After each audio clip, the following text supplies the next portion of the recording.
Saanich North and the Islands. Thank you, Mr. Chair.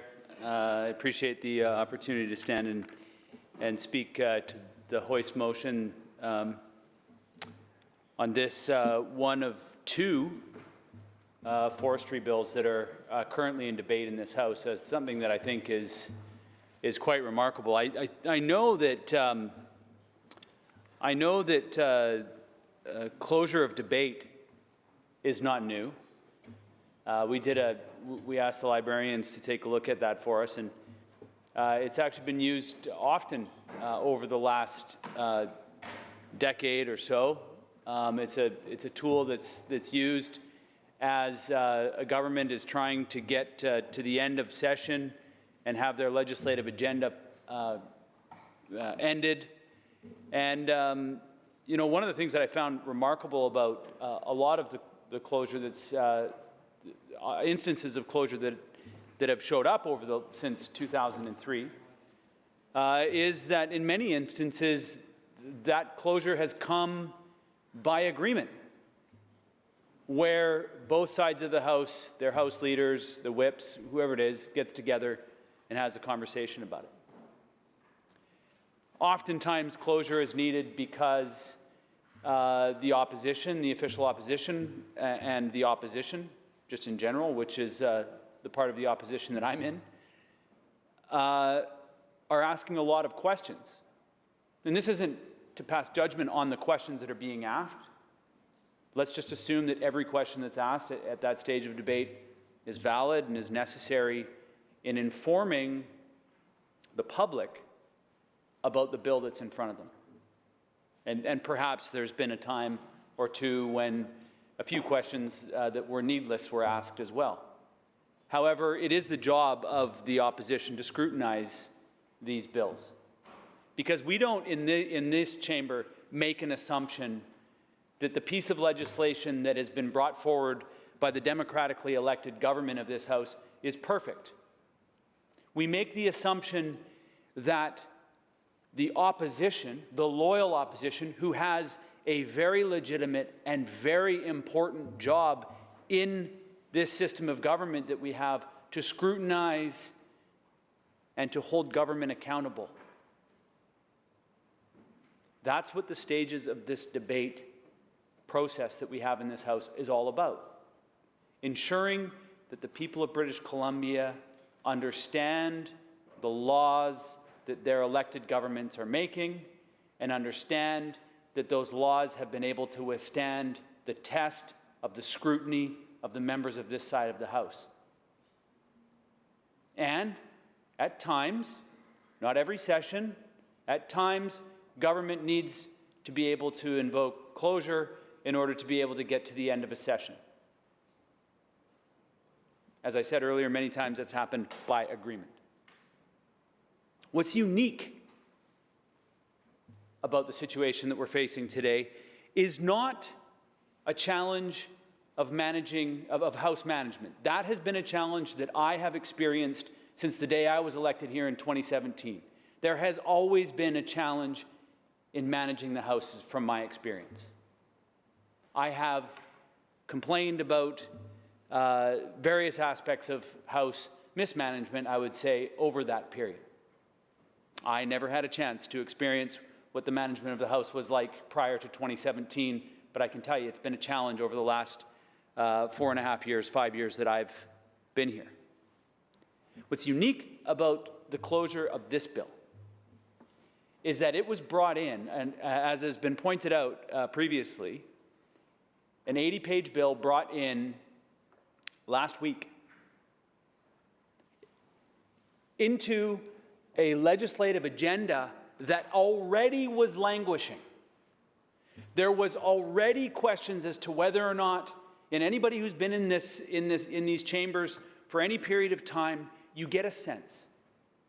You have a feeling about what is coming and about what the last couple of weeks are going to be like in any session. In this case, what the last week. And I had a feeling about 4 weeks ago that this House was in trouble. Partly because there was some time spent in this October fall session in October debating the throne speech. There's an article written about it. That's a first to me. That is a real indication that the government simply does not have its legislative agenda in order. It's remarkable that a forest minister would not be available to be here to listen to the debate about the bill that they have tabled because they are in the committee stage of another forestry bill that they had tabled. That is remarkable. And an indication of really, really poor House management. There should be an expectation by the people of British Columbia that the minister tabling a bill is available to listen to the debate, because we would at least like to pretend that that debate is going to inform the minister and the ministry. There's no pretense here. The minister is currently unavailable, and in fact, I had to pull myself away from that debate to come and do this. I had to plead with my colleagues to give me a few minutes of the time so that then I can go back and ask questions in the committee stage of that debate. A really, really remarkable mismanagement of the House, Mr. Chair, one that I find totally unacceptable.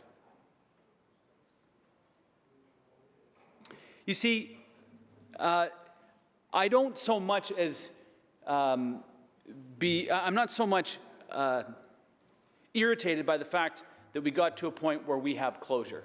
I'm irritated at the fact that we have a bill that is going to pass, that's substantial, that had very little, if any, or no time for scrutiny by the members of this side of the House. See, we get elected here on behalf of the people of British Columbia so that the people of British Columbia don't have to spend their time doing this work. We do this on behalf of the people of British Columbia so that then they can go and do all of the other things that we need British Columbians to do. And I can tell British Columbians at this point in the debate that the bill that we're debating right now is not going to have, this Forest Act, I can't remember which one, is it 28? 28, I got it right, nice. The Bill 28 did not have the benefit of scrutiny. That might be the first time that a government tabled a bill and then invoked closure with less than just a few hours of debate available at committee stage. An 80-page bill. And I think it is important. It is completely appropriate to be raising the times in which members on the other side of the House have raised concerns about the use of this tactic. And again, I am less concerned about when this tactic is used when the opposition is legitimately or has been dragging their feet on something. That's not the case in this bill. It was the government's choice to put this bill on the table. We didn't force them to bring this bill to the table. They put it there. And now we're going to have fundamental changes, complex changes to forestry legislation, which the most of which, as I review the bill, are supportable. However, the nuances, the complexities need to be fleshed out and understood.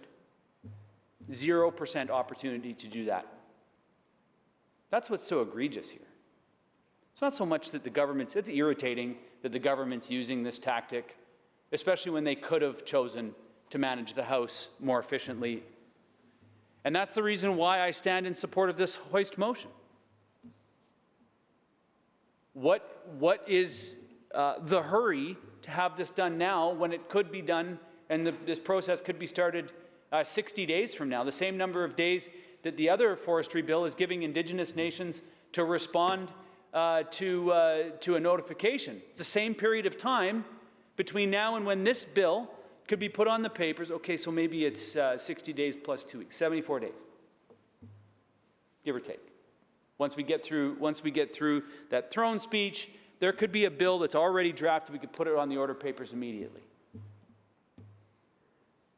And just in wrapping up, I just got a few seconds left here. I just want to say, one of the techniques that the former government used which I would like to see this government employ, was putting bills on the order papers in the spring for debate in the fall. Now, this is a really, really important nuance. See, because we are debating bills that we've had less than 24 hours of review.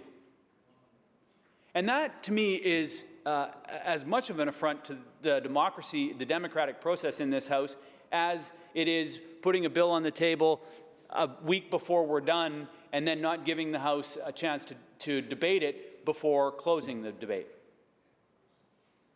The idea that we are given zero time to understand the bill that we're debating is also an indication from this government that they don't want serious debate on their legislation.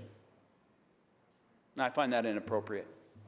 So I stand with this hoist motion because I think that it is entirely acceptable to suggest that this bill be pushed outside of this legislative session and be brought back first thing in the next legislative session, which starts about 2 months from now, for debate and for us to flesh out all of the important things that the Minister of Forests wants to do with this bill, that the intentions that this government has with the reforms of forestry. I pass no judgment on it, but I will judge harshly a government that decides to put substantive legislation on the table and then give the people who were elected to do this job no time to do it. That is inappropriate and should not be supported by any members of this House, whether you sit on this side of the